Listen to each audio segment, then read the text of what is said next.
आज हम 9th class के फिज़िक्स के सेकंड चैप्टर का थर्ड लेक्चर करेंगे और इससे पहले हम सेकंड चैप्टर काइनेमेटिक्स के 2 लेक्चर्स ऑलरेडी कर चुके हैं, अपलोड हैं।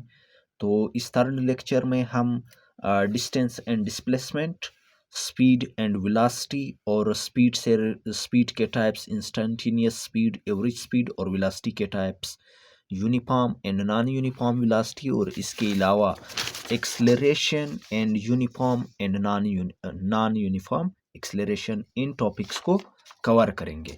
तो पहला टॉपिक हमारे पास इसमें है डिस्टेंस एंड डिस्प्लेसमेंट। तो डिस्टेंस एंड डिस्प्लेसमेंट मैं पहले से उतार चुका हूँ, तो उसको समझाने से पहले आप इस एग्जाम्पल को मैं पहले आपको समझाना चाहूँगा। इस एग्जाम्पल में देखें, इस एग्जाम्पल में मेरे पास क्या है, मेरे पास 2 पॉइंट्स है। इस पॉइंट का नाम ए है और इस पॉइंट का नाम बी है। समझ आई बात? और ये मेरे पास 2 पॉइंट्स हैं, ए और ये बी। अब मैंने ए पॉइंट से जाना है बी पॉइंट पे, लेकिन ए पॉइंट से बी पॉइंट को 2 रास्ते जाते हैं। कितने रास्ते? 2 रास्ते।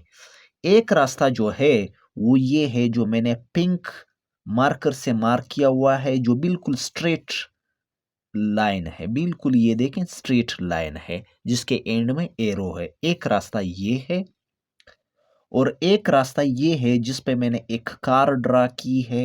ये रास्ता है जो टेढ़ा है, जिसकी कोई प्रॉपर डायरेक्शन नहीं है। तो मेरे पास कितने रास्ते हैं? ए पॉइंट से बी पॉइंट पे मैंने जाना है और वहां ए से लेकर बी पॉइंट पे जाने के लिए मेरे पास 2 रास्ते हैं, एक ये स्ट्रेट लाइन और एक ये ब्लू कलर का जो है, जिसका कोई स्पेसिफिक डायरेक्शन नहीं।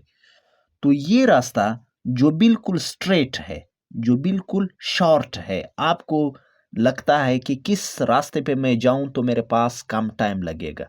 ऑब्वियस है, आपका आंसर होगा कि अगर मैं इस वाले रास्ते का इंतखाब कर लूं, ये जो मैंने बिल्कुल स्ट्रेट मार्क किया हुआ है, जो पिंक मार्कर से है, इस रास्ते पे अगर मैं जाऊं तो मुझे टाइम कम लगेगा बी पॉइंट पे पहुंचने के लिए। तो ये जो शॉर्ट डिस्टेंस है 2 पॉइंट के दरमियान, ए और बी के दरमियान, ये जो शॉर्ट डिस्टेंस है, इसी को कहा जाता है displacement. The shortest distance between 2 points, the shortest distance between 2 points is known as displacement. इसी को कहते हैं डिस्प्लेसमेंट। ये बात समझ आई? जो बिल्कुल ये शॉर्ट, ये आपका बुक का एग्जांपल है, जो बिल्कुल ये शॉर्ट डिस्टेंस है मेरे पास 2 पॉइंट के दरमियान, इसी को कहते हैं डिस्प्लेसमेंट। नंबर 1, डिस्टेंस क्या होता है? डिस्टेंस एक्चुअल पाथ होती है, जो मुकम्मल डिस्टेंस होती है, जो एक बॉडी क्या करती है, उसे कवर करती है। लेकिन डिस्टेंस का कोई स्पेसिफिक डायरेक्शन नहीं होता। आप देखें, इस कार का इस पॉइंट पे डायरेक्शन ये है। जब ये इस पॉइंट पे आएगी, बिल्कुल इस पॉइंट पे, तो उसका डायरेक्शन कुछ यूं हो जाएगा। जब ये इस पॉइंट पे आएगी तो इसका डायरेक्शन कुछ यूं हो जाएगा। देखिए, बार बार डायरेक्शन चेंज हो रही है, बार बार क्या हो रही? डायरेक्शन चेंज हो रही। तो इसको कहते हैं डिस्टेंस। डिस्टेंस और डिस्प्लेसमेंट में क्या फर्क है, जो मैंने यहाँ पे लिखा हुआ है, यहाँ पे तो आपको ये समझ आई कि ये जो शॉर्टेस्ट डिस्टेंस है बिटवीन 2 पॉइंट्स, इसको कहते हैं डिस्प्लेसमेंट। और इसका एक प्रॉपर डायरेक्शन भी है। देखिए, यहाँ से लेकर एक प्रॉपर, अगर आप यहाँ से रवाना होगे तो आपने डायरेक्शन को चेंज नहीं करना है, बिल्कुल सीधा जाना है। लेकिन इस डिस्टेंस में अगर आप देखें तो आपने बार बार अपने डायरेक्शन को चेंज करना है। ये जो ब्लू कलर का रास्ता है, ये डिस्टेंस कहलाता है। अब मैं यहाँ से भी आपको समझाऊंगा। यहाँ तक इस एग्जाम्पल से उम्मीद है कि आपको समझ आया होगा। तो डिस्टेंस का डिफिनेशन आप ये भी लिख सकते हैं कि the longest path between 2 points is known as distance. 2 points के दरमियान जो लॉन्गेस्ट पाथ होती है वो डिस्टेंस कहलाती है। अगर आप यहाँ से भी देखें तो लॉन्गेस्ट पाथ कौन सी, जिस पे ज़्यादा टाइम लगे, तो जाहिर है ये ब्लू से जो मैंने रास्ता बनाई हुई है ए से लेकर बी पे जाने के लिए, तो ये लॉन्गेस्ट पाथ है, तो ये डिस्टेंस कहलाती है। या आप ये लिखे distance is the length of actual path of the motion. अच्छा, अब डिस्टेंस का SI, unit of distance is metre. SI का मतलब होता है सिस्टम इंटरनेशनल, जो हमारे पास फर्स्ट चैप्टर का आई थिंक सेकेंड लेक्चर है, जो कि ऑलरेडी अपलोड है, आपने देखा होगा इसको। अगर नहीं देखा है तो आप जाके देख सकते हैं। सिस्टम इंटरनेशनल में डिस्टेंस का क्या एसआई यूनिट क्या है? मीटर है। क्यों मीटर है? क्योंकि ये डिस्टेंस क्या है? लेंथ है, और लेंथ को हम किस में मेजर करते हैं? मीटर, किलोमीटर में। लेकिन एसआई यूनिट उसका क्या है? मीटर है। लेंथ है तो लेंथ को तो हम मीटर में ही मेजर करते हैं। और यहाँ पे नेक्स्ट पॉइंट है distance is a scalar quantity. तो स्केलर क्वांटिटी इसका इसी चैप्टर का सेकंड लेक्चर है। स्केलर क्वांटिटी आप जानते होंगे, अगर नहीं जानते तो मैं अभी फिर बता दूंगा। स्केलर क्वांटिटी उन क्वांटिटीज को कहा जाता है जिनकी कोई प्रॉपर डायरेक्शन नहीं होती, सिर्फ और सिर्फ मैग्नीट्यूड होता है। मैग्नीट्यूड क्या है? नंबर विद यूनिट, ये 5 metre. Number with proper unit is called magnitude. Scalar quantity उन क्वांटिटीज को कहा जाता है जिनकी सिर्फ और सिर्फ मैग्नीट्यूड होती है लेकिन डायरेक्शन नहीं होती। तो देखिए इसके डायरेक्शन कहाँ है? ये कार अगर इस यहाँ पे इस पॉइंट पे, तो इसकी डायरेक्शन ये है, लेकिन इस पॉइंट पे फिर इसकी डायरेक्शन चेंज हो जाती ये है, और इस पॉइंट पे फिर इसकी डायरेक्शन कुछ यूं हो जाती। तो इसका एक प्रॉपर डायरेक्शन नहीं है, तो ये क्या है? स्केलर क्वांटिटी है। एसआई यूनिट क्या है? मीटर है। और ये कौन सी क्वांटिटी है? Scalar quantity. स्केलर क्वांटिटीज उन क्वांटिटीज को कहा जाता है जिनका सिर्फ मैग्नीट्यूड होता है और डायरेक्शन नहीं होती है। तो स्केलर क्वांटिटी हमारे पास इसी चैप्टर का सेकंड लेक्चर था, जो आपने देखा होगा। अच्छा, डिस्प्लेसमेंट क्या है? डिस्प्लेसमेंट जैसे मैंने आपको यहां बताया कि the shortest distance between 2 points is known as, ये जो सबसे शॉर्टेस्ट डिस्टेंस होती है, पाथ होती है 2 पॉइंट्स के दरमियान, इसी को डिस्प्लेसमेंट कहा जाता है।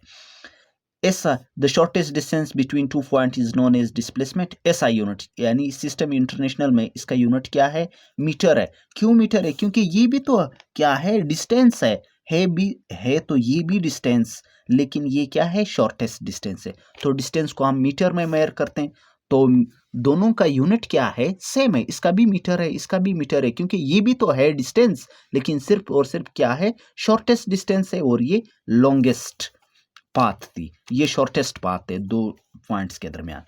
लेकिन displacement is a vector quantity. एक मेन डिफरेंस यहाँ पे कि ये वेक्टर क्वांटिटीज उन क्वांटिटीज को कहा जाता है जिनका डायरेक्शन होता है, जिनका मैग्नीट्यूड के साथ डायरेक्शन भी होता है।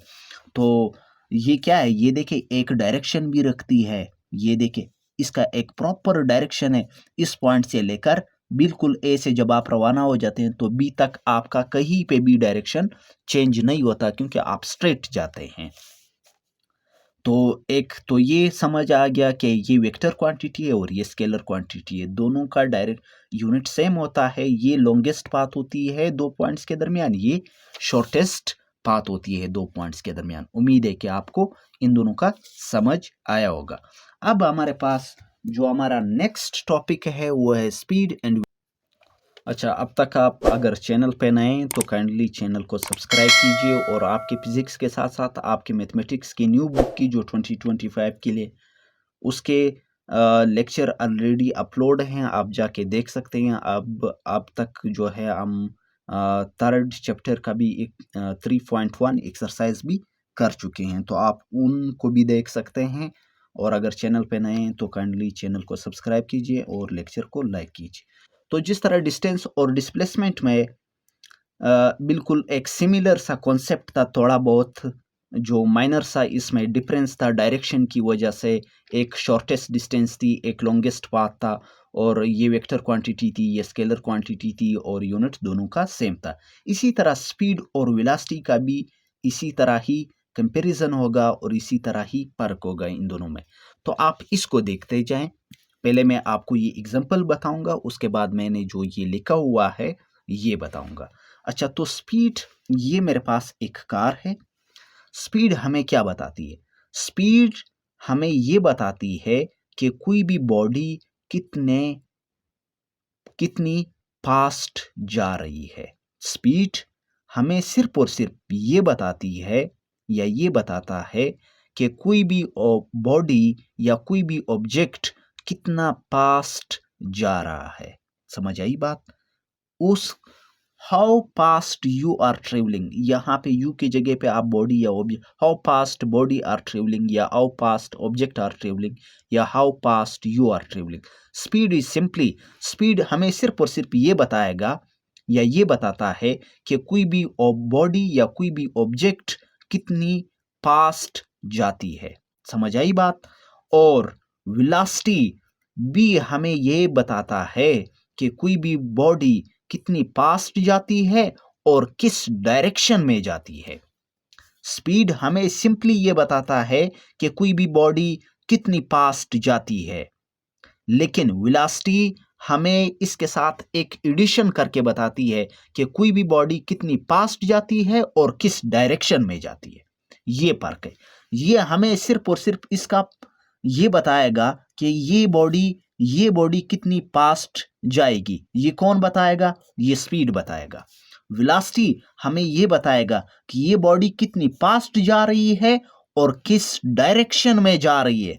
ये डायरेक्शन पास्ट के साथ साथ ये डायरेक्शन भी बताता है। ये सिर्फ और सिर्फ पास्ट बताता है लेकिन डायरेक्शन नहीं बताता। तो ये इन दोनों में यही फर्क है। अब आते हैं इसकी जो मैंने उतारा है, तो इसका डिफिनेशन आप कुछ यूं कर सकते हैं स्पीड का कि distance covered in a unit time is known as speed. यहाँ पे तो मैंने आपको बताया था कि स्पीड हमें सिर्फ और सिर्फ ये बताएगा कि कोई भी बॉडी कितनी फास्ट जाती है। स्पीड हमें सिर्फ और सिर्फ ये बताती है कि कोई भी बॉडी कितनी फास्ट जाती है। तो इसी डिफिनेशन यहाँ पे तो मैंने आपको कॉन्सेप्ट बताया था। इस डिफिनेशन से देखे distance covered in a unit time, एक सेकंड, यूनिट टाइम कहते हैं एक सेकंड को। एक सेकंड में जितना फासला कवर होता है, जितना डिस्टेंस कवर होता है, उसी को स्पीड कहते हैं। समझ आई बात? एक सेकंड में जितना डिस्टेंस कोई भी बॉडी कवर करती है एक सेकंड में, वो उसी बॉडी की स्पीड कहलाती है। एक सेकंड में कोई भी बॉडी जितनी डिस्टेंस कवर करती है वही उसकी स्पीड कहलाती है। अब देखें मैथमेटिकली, ये मैथमेटिकल फॉर्म है स्पीड का। स्पीड बराबर है डिस्टेंस ओवर टाइम के। तो फिजिक्स में हम जब भी यूनिट निकालते हैं तो हम उससे कहाँ से निकालते हैं? अब देखिए, ये अगर आप इसका ये डिफिनेशन याद करोगे तो आपको ये फार्मूला ऑटोमेटिकली याद हो जाएगा। अगर आप ये फार्मूला याद करोगे तो आपको ये डिफिनेशन ऑटोमेटिकली याद। देखिए, distance covered by in unit time, distance covered by in unit time is known as speed. Distance covered in unit time is known as speed. समझ आई बात? अब देखिए, तो स्पीड को हम किससे डिनोट करते हैं? v से। किस चीज से? v से। फिजिक्स में हम स्पीड को v से डिनोट करते हैं, डिस्टेंस को h से डिनोट करते हैं और टाइम को t से। यही फार्मूला है, मैंने सिर्फ और सिर्फ सिंबल्स में लिखा। अब यहां से आप इसका यूनिट निकाल सकते हैं। यूनिट कैसे निकाला जाएगा? डिस्टेंस का यूनिट क्या है? मीटर है। टाइम का यूनिट क्या है? सेकंड है। तो आप ऐसे लिखे मीटर पर सेकंड, या इसको ऐसे भी लिखा जा सकता है। सेकंड ऊपर आएगा, यहाँ पे इसका पावर 1 है, प्लस का 1 है, ऊपर जब आएगा तो माइनस का 1 आ जाएगा। मीटर पर सेकंड ये पढ़ा जाता है। मीटर पर सेकंड आप ऐसे लिखना चाहें या ऐसे लिखना चाहें, ये आर है। समझ आई? ऐसे लिखना चाहें या ऐसे लिखना चाहें। अगर आप फ्रैक्शन की सूरत में नहीं लिखना चाहें तो डिस्टेंस मैथमेटिक्स में आपने पढ़ा होगा कि जब भी कोई चीज़ नीचे से ऊपर आती तो उसकी पावर क्या हो जाती है? अगर 5 और यहाँ 5 पावर 2, यहाँ 9 पावर 3 है, तो अगर मैं इसको ऊपर ले जाऊंगा तो ये क्या हो जाएगा? 9 पावर -3 हो जाएगी। समझ आई बात? तो यहाँ पे इसी तरह ये सेकंड जब ऊपर आएगा तो इसका यहाँ पे 1 है तो ऊपर जाएगा तो -1 हो जाएगा। तो ये इसका यूनिट हो गया। अब वेलोसिटी, जैसे मैंने आपको बताया था कि वेलोसिटी जो है वो सिर्फ और सिर्फ एक एडिशन करता है कि वो आपको बताएगा कि ये ऑब्जेक्ट कितनी फास्ट जा रही है और किस डायरेक्शन में जा रही है। कितनी फास्ट जा रही और किस डायरेक्शन में जा रही है, ये आपको कौन बताएगा? ये वेलोसिटी बताएगा। अब देखिए वेलोसिटी का डिफिनेशन आप कैसे करोगे।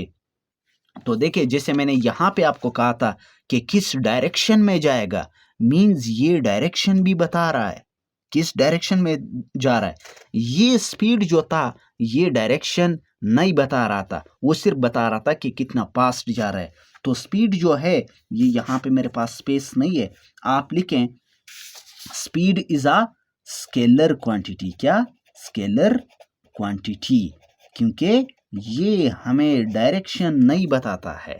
Speed is a scalar quantity. आप एक पॉइंट इस तरह ऐड कर दीजिए, आप लिखेंगे speed is a scalar quantity. तो समझ आई बात। इसीलिए हम यहाँ पे कहते हैं कि वो distance covered in unit time, क्योंकि डिस्टेंस का भी तो डायरेक्शन नहीं होता है। इस पहले हमने पढ़ा था कि डिस्टेंस का डायरेक्शन नहीं होता है। अच्छा, अब यहाँ पे देखिए वेलोसिटी का तो मैंने बताया कि किस डायरेक्शन में पास उस की कितनी पास जा रही और किस डायरेक्शन में। तो इसीलिए इसकी डेफिनेशन में आ गया displacement covered by a body, not distance covered bye a body. Distance तो यहाँ पे स्पीड में था क्योंकि वो डायरेक्शन नहीं बता रहा था, ये डायरेक्शन भी बता रहा है।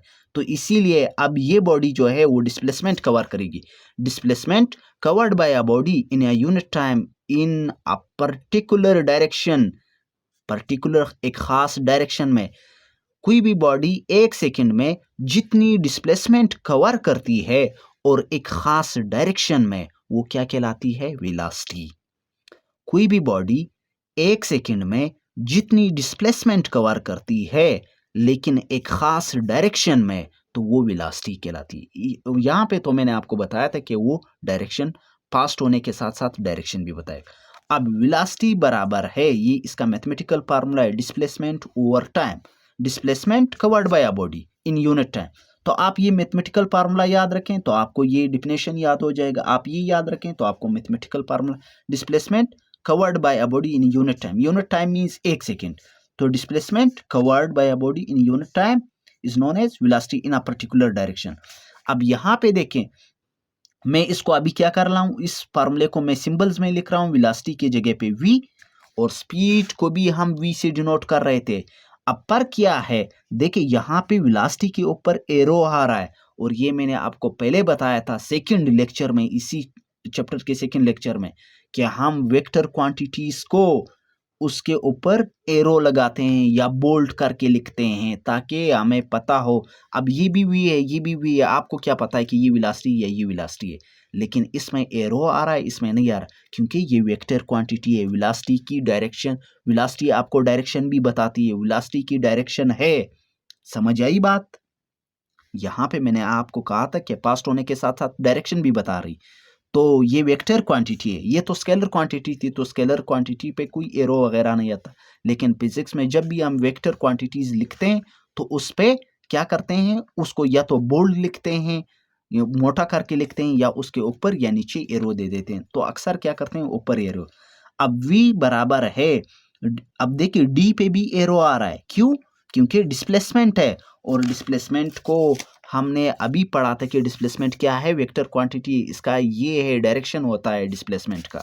तो डिस्प्लेसमेंट पे भी ये देखे एरो आ रहा है, जो भी वेक्टर क्वांटिटी आएगी उस पे एरो ऊपर आएगा, या बोल्ड करके लिखेंगे, मोटा करके लिखेंगे, ओवर टी। ये मैंने इसी फार्मूले को सिंबल्स के जरिए लिखा। अब इसका यूनिट क्या होगा, इसका यूनिट भी हम फार्मूले से निकालेंगे। डिस्प्लेसमेंट का यूनिट क्या था, डिस्प्लेसमेंट का यूनिट मीटर तो था, क्योंकि वो भी तो डिस्टेंस थी लेकिन शॉर्टेस्ट डिस्टेंस। और इसका यूनिट क्या है, टाइम का, तो सेकंड है। तो आप चाहे इस तरह लिखे मीटर पर सेकंड, या चाहे इस तरह लिखे मीटर, सेकंड ऊपर जाएगा, इसका पावर -1 मीटर पर सेकंड। अब आप देखें स्पीड और वेलोसिटी का, जैसे डिस्टेंस और डिस्प्लेसमेंट का यूनिट सेम था, इसी तरह स्पीड और वेलोसिटी का भी यूनिट सेम है। ये भी मीटर पर सेकंड, ये भी मीटर पर सेकंड। समझ आई बात। अब ऐसा unit of speed and velocity is क्या है, मीटर पर सेकंड। दोनों का क्या है, यूनिट तो दोनों का सेम है, लेकिन ये वेक्टर क्वांटिटी, तो आप लिखें velocity is a vector quantity. ये पॉइंट मैं भूल गया हूं, मैंने ऐड नहीं किया, आप यहां पे लिखे velocity is a vector quantity. इसकी डायरेक्शन है, लेकिन आप कहेंगे कि डायरेक्शन किस तरफ है, इसकी डायरेक्शन तो है किस तरफ है, तो इसकी डायरेक्शन देखिए, अगर ये एक बॉडी है, ये एक बॉडी है और ये इस तरफ जा रही, तो आप कहेंगे ये इसकी डायरेक्शन है। अब मैं आपको इसका डायरेक्शन समझा रहा हूं कि ये इसकी डायरेक्शन किस तरफ है। अगर इसका डायरेक्शन है, ये एक प्रॉपर डायरेक्शन में ये ट्रेवल कर रही है, तो जिस तरफ इसकी डिस्प्लेसमेंट की डायरेक्शन है उसी तरफ इसकी वेलोसिटी की डायरेक्शन है। अगर ये इस डायरेक्शन में ट्रेवल कर रही है, मींस ये डिस्प्लेसमेंट का जो ये डिस्प्लेसमेंट कवर कर रही है, डिस्प्लेसमेंट का डायरेक्शन अगर ईस्ट की तरफ है, लेट्स सपोज, तो इसकी वेलोसिटी का डायरेक्शन किस तरफ है, वो भी ईस्ट की तरफ है। जिस तरफ इसकी डिस्प्लेसमेंट का डायरेक्शन होता है, जिस तरफ डिस्प्लेसमेंट का डायरेक्शन होता है उसी तरफ वेलोसिटी का डायरेक्शन होता है। अगर डिस्प्लेसमेंट ये ईस्ट की तरफ कवर कर रही है तो इसकी वेलोसिटी का डायरेक्शन भी ईस्ट की तरफ ही होगा। यहाँ तक समझ आया होगा कि वेलोसिटी और स्पीड में क्या फर्क है। यूनिट दोनों का सेम है, ये वेक्टर क्वांटिटी है, ये स्केलर क्वांटिटी है। यहाँ पे कोई भी बॉडी क्या करती है, डिस्प्लेसमेंट कवर करती है, यहाँ पे डिस्टेंस। यहाँ पे ये एरो का मैंने समझा दिया कि ये वेक्टर क्वांटिटी होने की वजह से एरो है। हालांकि स्पीड को भी हम वी से डिनोट करते हैं, इसको भी वी से, लेकिन इसके ऊपर एरो आ रहा है। अच्छा, अब हम स्पीड के जो टाइप्स हैं वो पढ़ेंगे। स्पीड हमें सिर्फ और सिर्फ किसी भी बॉडी का वो बता रही थी कि कोई भी बॉडी कितनी फास्ट जा रही है, डायरेक्शन नहीं बताता, इसीलिए तो ये स्केलर क्वांटिटी। अब इंस्टेंटेनियस स्पीड क्या है?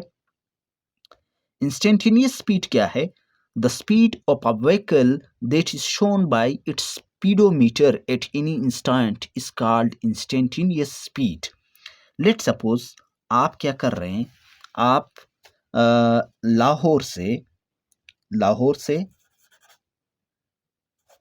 से क्या कर रहे हैं, मुल्तान आ रहे हैं। आप लाहौर से मुल्तान आ रहे हैं कार में। आपने रास्ते में कहीं पे आपने अपने कार की स्पीडोमीटर चेक की। लाहौर से मुल्तान आ रहे हैं और आपने रास्ते में कहीं पे आपने अपनी गाड़ी की स्पीडोमीटर को चेक किया, तो आपने देखा उस टाइम जब आपने चेक किया तो उस टाइम आप जा रहे थे 80 किलोमीटर पर आवर। अच्छा, ये किलोमीटर पर आवर अभी समझाऊंगा कि ये क्या है। 80 किलोमीटर पर आवर, तो ये जो आपने एक लम्हे के लिए चेक किया, यही स्पीड आपकी कहलाती है इंस्टेंटेनियस स्पीड। आप लाहौर से मुल्तान आ रहे हैं, आपने रास्ते में कहीं पे स्पीडोमीटर चेक किया एक लम्हे के लिए, इंस्टेंट कहते हैं एक लम्हे के लिए। आपने देखा उसको, उस टाइम आपका स्पीड क्या था, 80 किलोमीटर पर आवर। तो यही जो एक लम्हे के लिए, ऐसा तो नहीं है कि आपका पूरे रास्ते में यही स्पीड रहा है, नहीं, वो सिर्फ और सिर्फ एक जगह पे आपने चेक किया रास्ते में यही था। बाद में कम या ज्यादा, इससे कम या ज्यादा हो सकता है। उसी टाइम एक इंस्टेंट पे, एक लम्हे पे आपकी स्पीड ये 80 किलोमीटर पर आवर थी, तो यही इंस्टेंटेनियस स्पीड कहलाता है। जो एक लम्हाती स्पीड किसी भी बॉडी का होता है वो इंस्टेंटेनियस स्पीड कहलाता है। एक लम्हाती स्पीड किसी भी बॉडी का जो होता है वो इंस्टेंटेनियस स्पीड कहलाता है। अच्छा, आपके बुक में किलोमीटर पर आवर भी लिखा हुआ है, तो देखिए वो इसकी यूनिट के साथ, अगर आप डिस्टेंस को क्या करेंगे, किलोमीटर में लेंगे और टाइम को आर में लेंगे, तो फिर इसका यूनिट क्या बनेगा, किलोमीटर पर आवर तो बनेगा ही। देखिए, अगर आप इसको डिस्टेंस को लेट सपोज आप मीटर में नहीं किलोमीटर में लेते हैं और टाइम को आप सेकंड में नहीं आर में लेते हैं, तो फिर यूनिट क्या बनेगा, किलोमीटर पर आवर। सही, या ऐसे लिखे या जैसे मैंने यहाँ पे लिखा है ऐसे लिखे, तो सब इंस्टेंटेनियस स्पीड उम्मीद है कि समझ आए। एक लम्हे के लिए जो आप लाहौर से मुल्तान आ रहे थे, आपने कहीं पे स्पीड चेक किया तो आप 80 किलोमीटर पर आवर से जा रहे थे, यही आपका इंस्टेंटेनियस स्पीड है। ये लम्हाती स्पीड होता है, आगे आपका स्पीड इससे ज़्यादा या कम हो सकता है। अच्छा, एवरेज स्पीड क्या है, वो भी इसी से रिलेट करता है। अब आप लाहौर से मुल्तान आ गए, आपके दोस्त ने आपसे पूछा कि आप कितने स्पीड से आए, आप कितने स्पीड से आए, तो आपने उसको क्या बताना होगा, आपने तो ये नहीं बताना होगा जो आपने एक रास्ते में एक दफ़ा देखा कि मैं तो 80 किलोमीटर पर आवर से जा रहा हूँ, तो क्या आप पूरे रास्ते आपने पूरा सफ़र इसी किलोमीटर पर आवर को कांस्टेंट रखा था, चेंज नहीं हुआ था? नहीं। आपका आंसर होगा जी बिल्कुल, कहीं पे चेंज हुआ था, कहीं पे ज़्यादा हुआ था, कहीं पे कम हुआ था। तो आपका स्पीड तो कांस्टेंट ये तो नहीं रहा था। तो एवरेज स्पीड क्या होता है, आप टोटल डिस्टेंस को जितना आपका टोटल डिस्टेंस है, आपने जितना टाइम लिया है उसको कवर करने में, उस पे डिवाइड करते हैं तो आपके पास एवरेज स्पीड आएगा। लेट सपोज आपने 300 किलोमीटर कवर किया कितने टाइम में, लेट सपोज आपने इसको कवर किया 3 घंटों में। कितने घंटे में? 3 घंटों में। अच्छा, तो आपका स्पीड क्या बनेगा? आपका स्पीड देखिए क्या, 3 1 जा 3, 3 1 जा 3, ये 2 जीरो ऊपर, तो यह आ जाएगा 100 किलोमीटर पर आवर। तो आप उसे कहेंगे कि मैंने 300 किलोमीटर, लेट सपोज 300 किलोमीटर का फासला है, 3 घंटों में आपने लेट सपोज कवर किया, तो आप उसे कहेंगे कि मैं 100 किलोमीटर पर आवर से आया हूँ। लेकिन ये आपका एवरेज स्पीड है। इसका मतलब ये है कि कहीं पे आप 100 से ज़्यादा 120 पे भी आप, कहीं पे आपका स्पीड था, कहीं पे आपका स्पीड 70 पे भी था। तो इसका मतलब ये नहीं है कि आप पूरा रास्ता आपने 100 किलोमीटर पर आवर से आ रहे थे। नहीं, ये आपका एवरेज है। आपने जो टोटल डिस्टेंस कवर की है और जितना टोटल टाइम टेकन है, उसी पे आपने इसको डिवाइड करके आप उसे बताएंगे कि मैंने इतना रास्ता इतने टाइम में कवर किया है, ये आपका एवरेज स्पीड है। आप उसे कहेंगे कि मैं 100 किलोमीटर पर आवर से आया हूँ।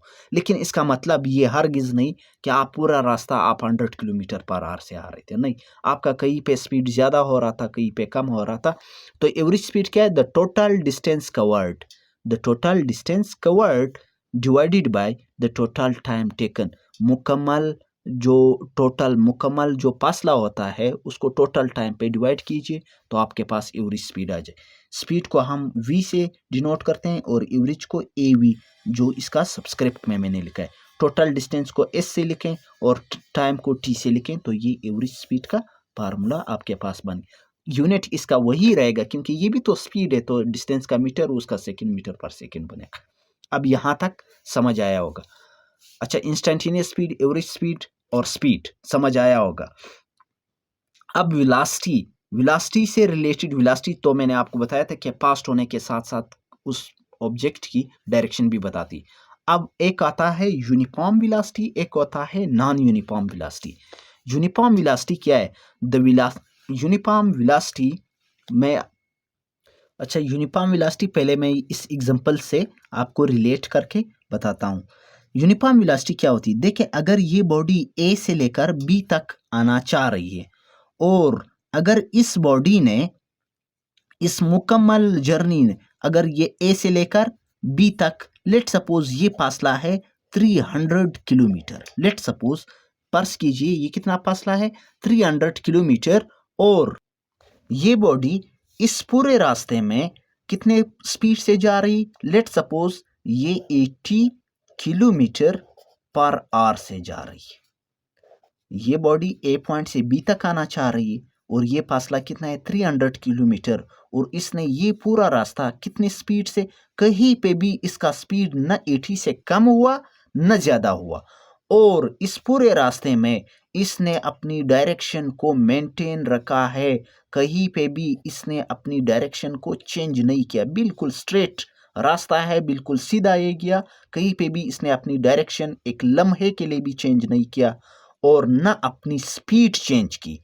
न तो इस बॉडी ने यहाँ तक आने में, न तो कहीं पे इसने अपनी स्पीड चेंज की है, न तो डायरेक्शन चेंज की है। यानी जो इनिशियल इसकी स्पीड थी और जो इसकी डायरेक्शन थी, इस फाइनल बी पॉइंट पे आने तक उसका वही 80 किलोमीटर पर आवर से आ रही थी। लेट सपोज इसका डायरेक्शन ईस्ट की तरफ है, तो आखिर तक इसका डायरेक्शन यही ईस्ट की तरफ ही रहा था। तो इस तरह की अगर किसी बॉडी की वेलोसिटी होगी, वो वेलोसिटी कहलाती है यूनिफॉर्म वेलोसिटी। ये वेलोसिटी है क्यों?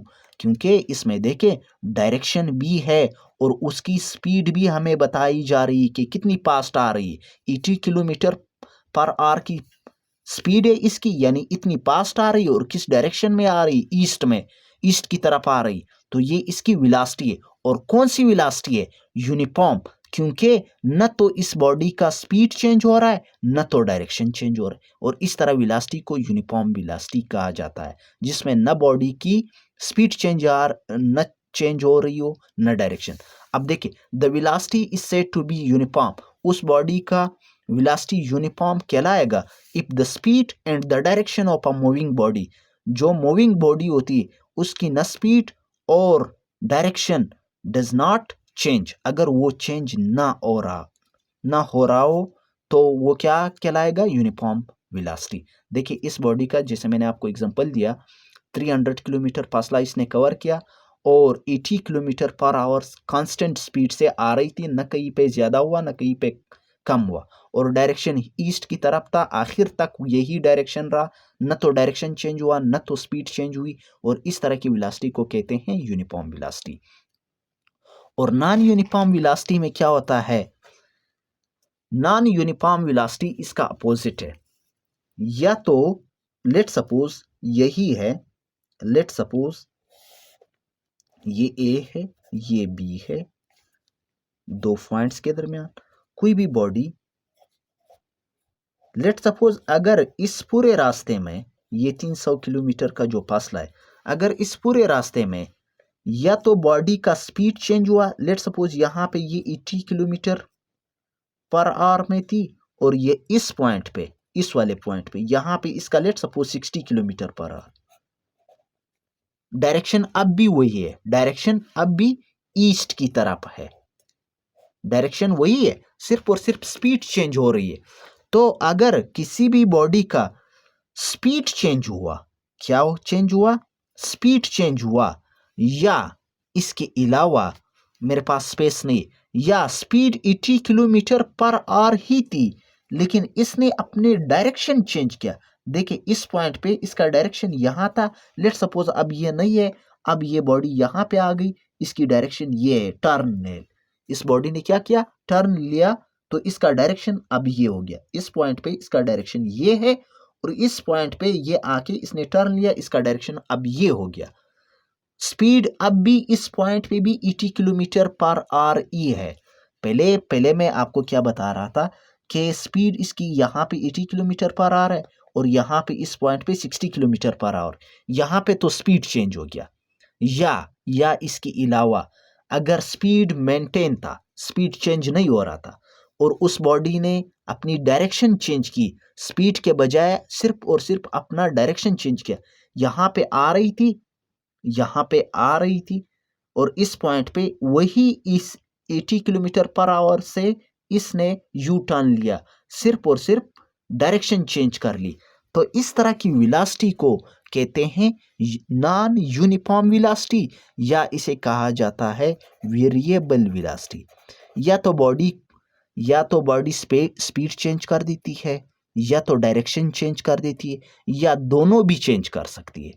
लेट सपोज दोनों कैसे चेंज करेगी? इस पॉइंट पे आ गई और इसने क्या किया? ब्रेक भी दबाया, तो इसकी स्पीड कम हो जाएगी, 60 पे आ गया, लेट सपोज 60 पे आ गया और टर्न भी ले ली, डायरेक्शन भी चेंज किया, दोनों चेंज हो गई, या सिर्फ और सिर्फ स्पीड चेंज हो गया, या सिर्फ और सिर्फ डायरेक्शन चेंज हो गया। इस तरह की बॉडी की वेलोसिटी को कहते हैं नॉन यूनिफॉर्म वेलोसिटी या वेरिएबल वेलोसिटी। उम्मीद है कि आपको समझ आया होगा। अगर किसी बॉडी का न तो स्पीड चेंज हो रहा था न तो डायरेक्शन चेंज हो रहा था, पूरे रास्ते में उसने मेंटेन रखा था, तो वो यूनिफॉर्म वेलोसिटी। अगर स्पीड चेंज कर लिया या डायरेक्शन चेंज कर लिया या दोनों चेंज कर लिया, लेट्स सपोज इस पॉइंट पे आ गई, स्पीड भी चेंज कर लिया, ब्रेक लगाया तो यहाँ पे 60 या 70 पे आ गया उसका स्पीड, और टर्न भी ले ली, डायरेक्शन भी चेंज कर लिया, तो फिर तो दोनों चेंज हो गए। या दोनों चेंज कर लिया तो उसको फिर कहा जाता है नॉन यूनिफॉर्म या variable velocity. If the speed, अगर स्पीड और डायरेक्शन या बोथ ऑफ देम या दोनों तब्दील हो गए, it is known as non uniform velocity या वेरिएबल वेलोसिटी। अब इस लेक्चर का हमारा आखिरी टॉपिक है एक्सेलरेशन।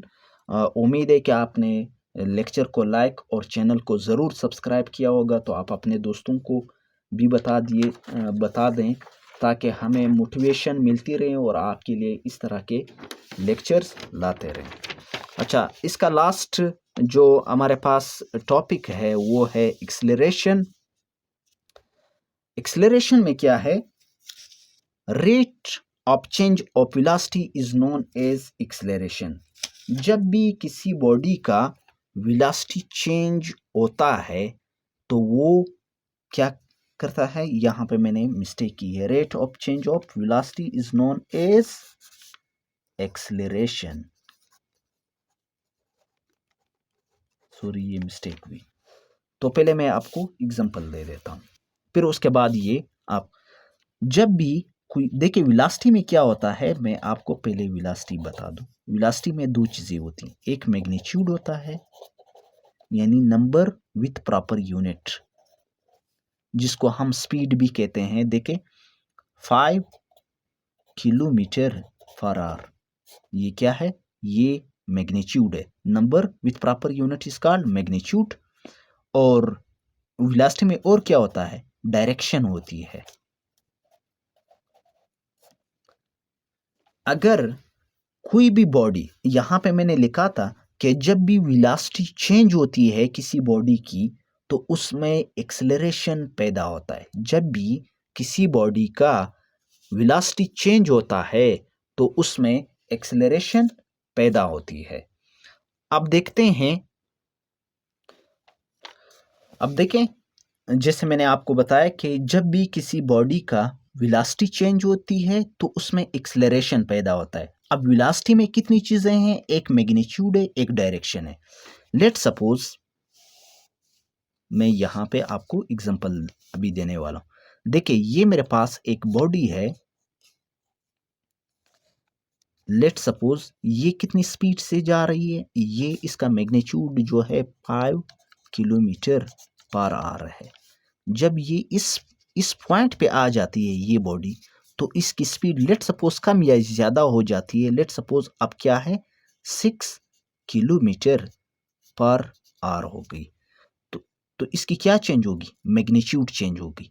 जब भी किसी बॉडी की वेलोसिटी चेंज हो जाती है तो उसमें एक्सेलरेशन प्रोड्यूस हो जाता है। अब इस पॉइंट पे देखे चेंज हो गई या नहीं? पहले 5 किलोमीटर पे आ रही थी, अब 6 किलोमीटर हो गई, तो इस बॉडी में ज़रूर क्या पैदा होगा? एक्सेलरेशन पैदा होगा। एक तो ये। दूसरी बात ये है कि डायरेक्शन के चेंज होने से भी एक्सेलरेशन बॉडी में पैदा होता है, डायरेक्शन के चेंज होने से। अब ये यहाँ पे तो इसकी डायरेक्शन वही थी, सिर्फ और सिर्फ स्पीड चेंज हो गई, सिर्फ और सिर्फ मैग्नीट्यूड चेंज कर लिया इसने। ये कम भी हो सकता है, ज्यादा भी हो सकता है, तो उससे फर्क नहीं पड़ता। चेंज होना हमारा मकसद है। जब भी चेंज हो जाएगा तो एक्सेलरेशन पैदा होगा। समझ आई बात? अगर इस बॉडी ने क्या किया?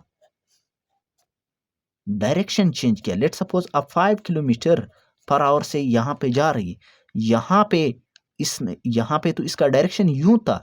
अब जब ये इस पॉइंट पे आएगी तो ये टर्न लेगी, इसका डायरेक्शन यूं हो जाएगा। और इस पॉइंट पे इसने क्या किया? अपना डायरेक्शन चेंज किया। और डायरेक्शन के चेंज होने से तो भी वेलोसिटी चेंज होती है। मैंने आपको कहा था कि वेलोसिटी दो तरीकों से चेंज होती है, या तो आप उसका मैग्नीट्यूड चेंज कर दें या तो डायरेक्शन चेंज कर दें। तो जब भी वेलोसिटी चेंज होगी तो एक्सेलरेशन पैदा होगा। चाहे आप उसकी स्पीड को चेंज कर रहे हैं, ये मैग्नीट्यूड उसका क्या कहलाता है? ये तो स्पीड ही है, 5 किलोमीटर पर आवर। ये तो नंबर विद यूनिट, ये यूनिट किसका है? स्पीड का है, और ये नंबर है उसके साथ, तो ये स्पीड कहें आप इसको या मैग्नीट्यूड कहें। वेलोसिटी में दो चीजें, या तो स्पीड प्लस डायरेक्शन कहें या तो मैग्नीट्यूड प्लस डायरेक्शन कहें। समझ आई बात? तो उसमें आपने कंफ्यूज नहीं होना। तो वेलोसिटी दो तरीकों से चेंज होती है, या तो आप उसका स्पीड चेंज कर दें या मैग्नीट्यूड उसे कहें, या मैग्नीट्यूड चेंज कर दें या डायरेक्शन चेंज कर दें। अब इसमें हमने क्या किया? मैग्नीट्यूड चेंज किया। 5 किलोमीटर पर आवर से हमने 6 किलोमीटर पर आवर ले आया। तो जब भी वेलोसिटी में चेंज आएगा तो इस बॉडी में एक्सेलरेशन मस्ट है कि पैदा होगा। अब दूसरी बात यह है कि वेलोसिटी तो डायरेक्शन के चेंज होने से भी पैदा होती है। अब इस पॉइंट पे जब बॉडी इस पॉइंट पे आएगी तो इसने इसने ज़रूर अपना डायरेक्शन चेंज करना होगा। तो जब डायरेक्शन चेंज करना कर लिया तो फिर बी मस्ट है, वेलोसिटी चेंज होगी तो इस बॉडी में एक्सेलरेशन पैदा होगा, चाहे फिर ये 5 किलोमीटर पर आवर से ही क्यों ना टर्न ले, स्पीड चाहे वही ही क्यों ना रहे, सिर्फ और सिर्फ डायरेक्शन के चेंज करने से भी एक्सेलरेशन पैदा होती है।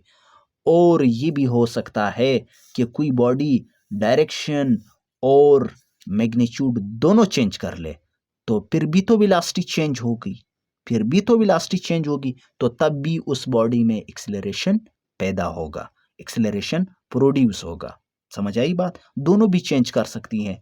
लेट सपोज यूं आ रही थी, यूं हो गई, डायरेक्शन भी चेंज किया और यहाँ पे 5 किलोमीटर पर आवर पे आ रही थी और यहाँ पे जब यूं इसने टर्न लेना था तो स्पीड भी कम कर ली, 4 किलोमीटर पर आवर आई और अब देखें डायरेक्शन भी चेंज कर लिया और स्पीड भी चेंज कर ली, तो दोनों जब चेंज हो गया वो भी क्या करेगा, वेलोसिटी चेंज होगी और जब वेलोसिटी चेंज होगा तो एक्सेलरेशन मस्ट है पैदा होगा।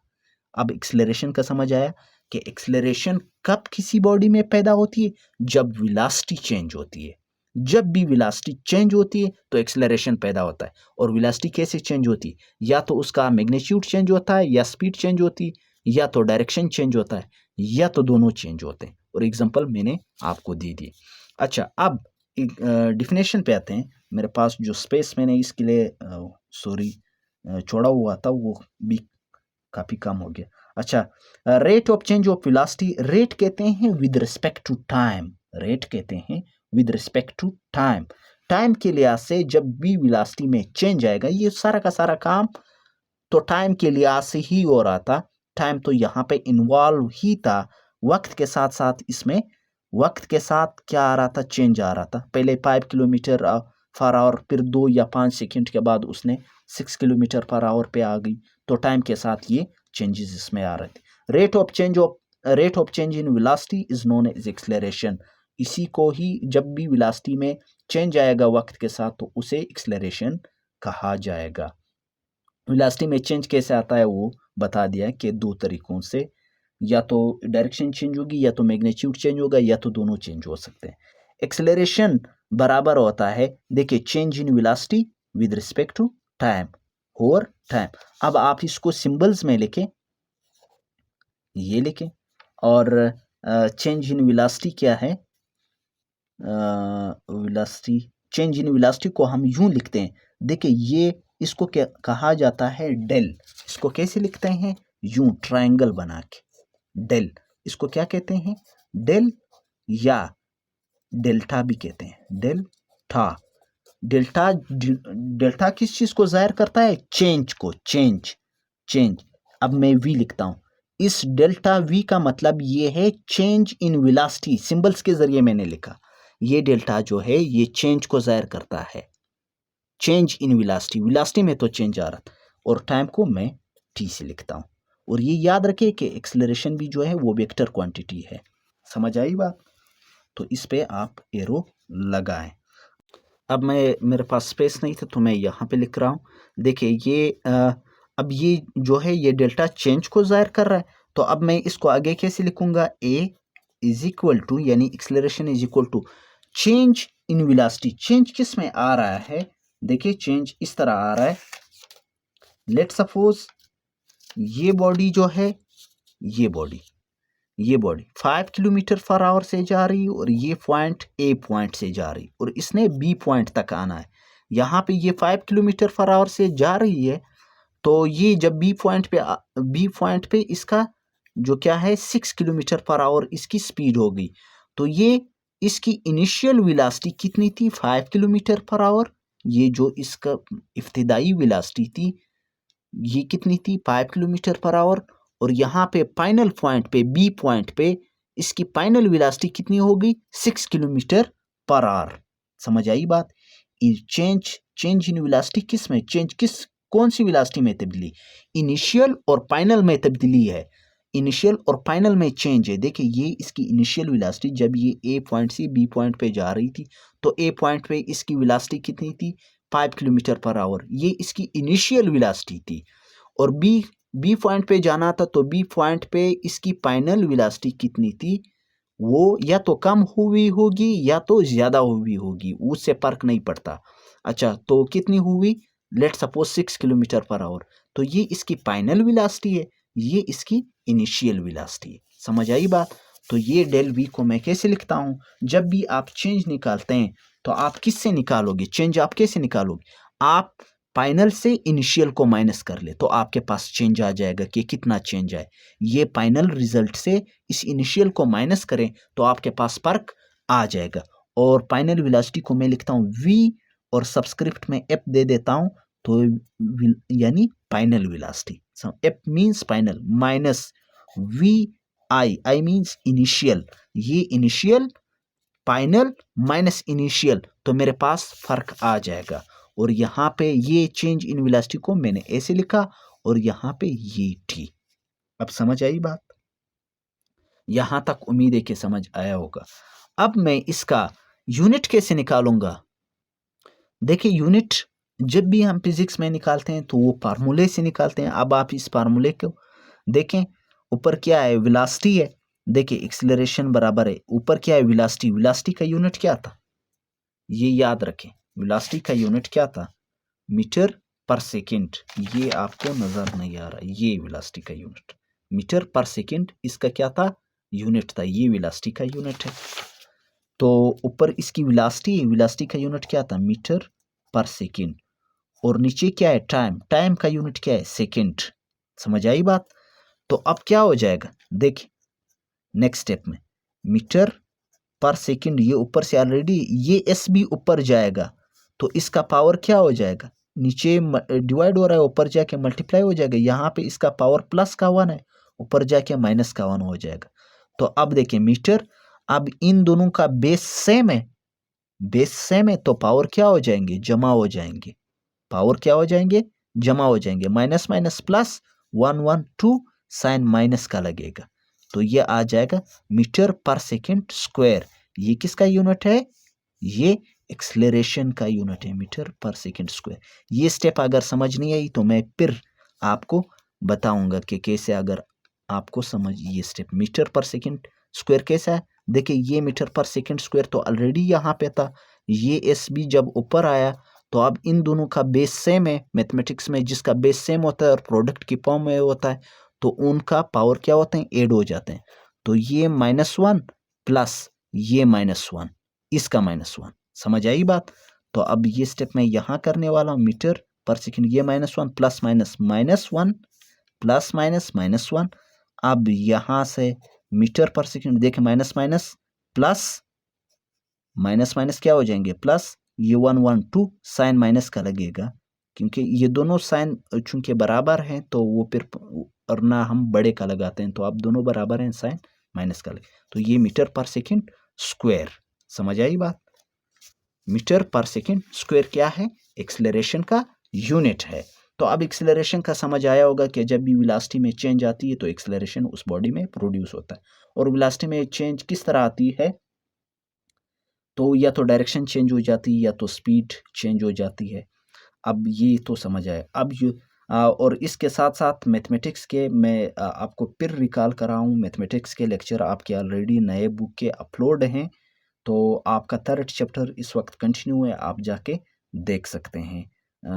आप अपना सपोर्ट दिखाते रहें, इंशाल्लाह ताला आपको फिज़िक्स के और मैथमेटिक्स के आसान से आसान तरीन और बेहतर से बेहतर लेक्चर इंशाल्लाह ताला आपको मिलेंगे। अच्छा, अब इसके बाद है एक्सेलरेशन। एक्सेलरेशन के टाइप्स यूनिफॉर्म और नॉन यूनिफॉर्म एक्सेलरेशन। जिस तरह वेलोसिटी में यूनिफॉर्म और नॉन यूनिफॉर्म वेलोसिटी थी, इसी तरह एक्सेलरेशन में भी यूनिफॉर्म और नॉन यूनिफॉर्म एक्सेलरेशन है। तो यूनिफॉर्म एक्सेलरेशन क्या? तो यूनिफॉर्म एक्सेलरेशन, देखिए जब भी एक्सेलरेशन की बात होगी तो वहाँ पे वेलोसिटी का चेंज होना मस्ट है, वेलोसिटी ने चेंज होना ही है। तो यूनिफॉर्म एक्सेलरेशन में भी वेलोसिटी चेंज होगी, लेकिन मैं पहले आपको यहाँ पे एग्जांपल दूंगा, फिर आके आपको ये डिफिनेशन समझाऊंगा कि मैंने क्या लिखा हुआ है। अब देखिए, लेट सपोज मैं यहाँ पे लेता हूँ टाइम और यहाँ पे लेता हूँ वेलोसिटी, यहाँ पे मैं लेता हूँ स्पीड। समझ आई बात? यहाँ पे मैं लेता हूँ वेलोसिटी। देखिए कोई भी बॉडी है, जब 0 सेकंड था तो उसकी स्पीड कितनी थी? 0 किलोमीटर पर आवर। यानी टाइम बिल्कुल स्टार्ट ही नहीं हुआ, वो बॉडी रुकी हुई है, तो उसका स्पीड क्या है? 0 किलोमीटर पर आवर। जब टाइम बिल्कुल स्टार्ट ही नहीं हुआ था, ये बॉडी भी रुकी हुई, 0 किलोमीटर पर आवर इसकी स्पीड है। अब 2 सेकंड के बाद, 2 सेकंड के बाद, लेट सपोज 2 सेकंड के बाद, हम अज्यूम कर रहे हैं 2 सेकंड के बाद इस बॉडी की स्पीड हो गई, स्पीड इसकी हो गई 4 किलोमीटर पर सेकंड। 2 सेकंड के बाद ये बॉडी स्टार्ट हुई और मूव करने लगी, तो 4 किलोमीटर पर सेकंड इसकी स्पीड हो गई। और 4 सेकंड के बाद इसकी स्पीड हो गई 8 किलोमीटर पर सेकंड। 6 सेकंड के बाद इसकी स्पीड हो गई 12 किलोमीटर पर सेकंड। और इसी तरह 8 सेकंड के बाद इसकी स्पीड हो गई, मैं यहाँ पे लिखता हूँ 16 किलोमीटर पर सेकंड। अब यहाँ से आपको क्या समझ आ रहा है कि देखिए वेलोसिटी क्या है? एक कांस्टेंट चेंज उसमें आ रहा है। कांस्टेंट चेंज का क्या मतलब है? देखिए 4 का इजाफा हो रहा है। 8 से अगर आप 4 निकालें तो 4, 12 से 8 निकालें तो 4, 16 से 12 निकालें तो 4। तो क्या है? एक टाइम के साथ साथ वेलोसिटी में चेंज तो आ रहा है, लेकिन किस तरह चेंज आ रहा है? चेंज तो ये देखें, वक्त के साथ साथ, टाइम के साथ साथ 2 सेकंड पे 4 था, 4 पे 8 हो गया, 6 सेकंड पे 12 हो गया, 8 पे 16 हो गया। चेंज तो आ रहा है।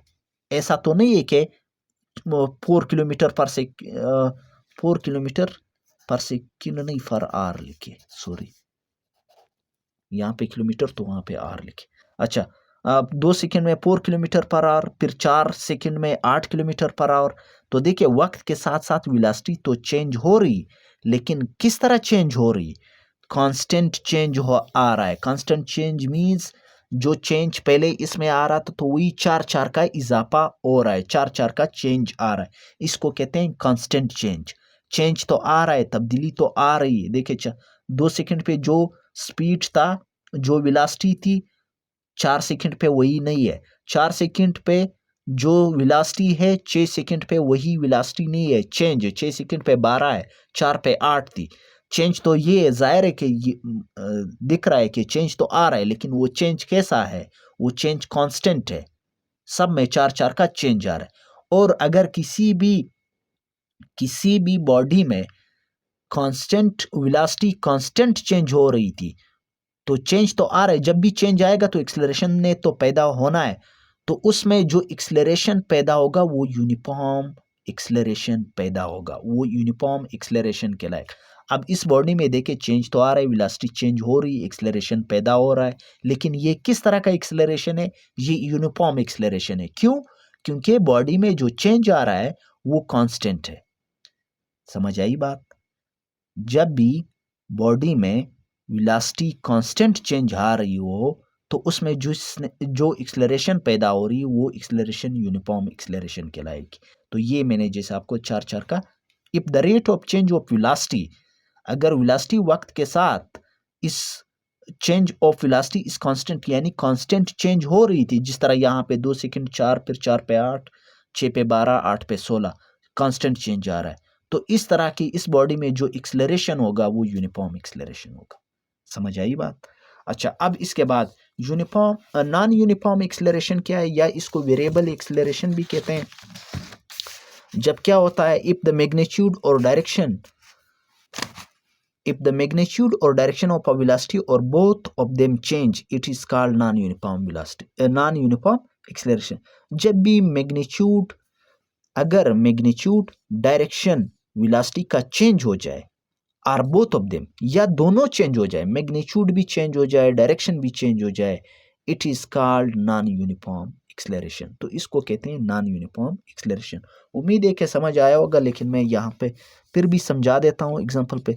देखिए अगर बॉडी का, ये एक बॉडी है, अगर इस बॉडी का क्या चेंज हो जाए, मैग्नीट्यूड चेंज हो जाए या डायरेक्शन चेंज कर ले, या दोनों चेंज कर ले तो क्या होगा, इसमें जिस टाइप का एक्सेलरेशन आएगा, क्योंकि चेंज हो वेलोसिटी के चेंज होने से तो एक्सेलरेशन आएगा, तो वो किस टाइप का एक्सेलरेशन होगा, वो यूनिफॉर्म एक्सेलरेशन होगा। लेकिन उसने ये बात नहीं की है कि वो जो चेंज होगा वो कांस्टेंट होगा। कांस्टेंट की अगर वो बात कर ले फिर तो एक्सेलरेशन यूनिफॉर्म एक्सेलरेशन होगा। तो वो सिर्फ और सिर्फ कह रहा है कि अगर किसी बॉडी की डायरेक्शन में चेंज आ जाए, लेट सपोज यहाँ पे अगर इस पॉइंट पे आ गई तो यहाँ पे वो डायरेक्शन चेंज करे, डायरेक्शन में चेंज आएगा तो वेलोसिटी चेंज होगी, एक्सेलरेशन पैदा होगा। वो किस टाइप का एक्सेलरेशन होगा, वो नॉन यूनिफॉर्म एक्सेलरेशन होगा या वेरिएबल होगा।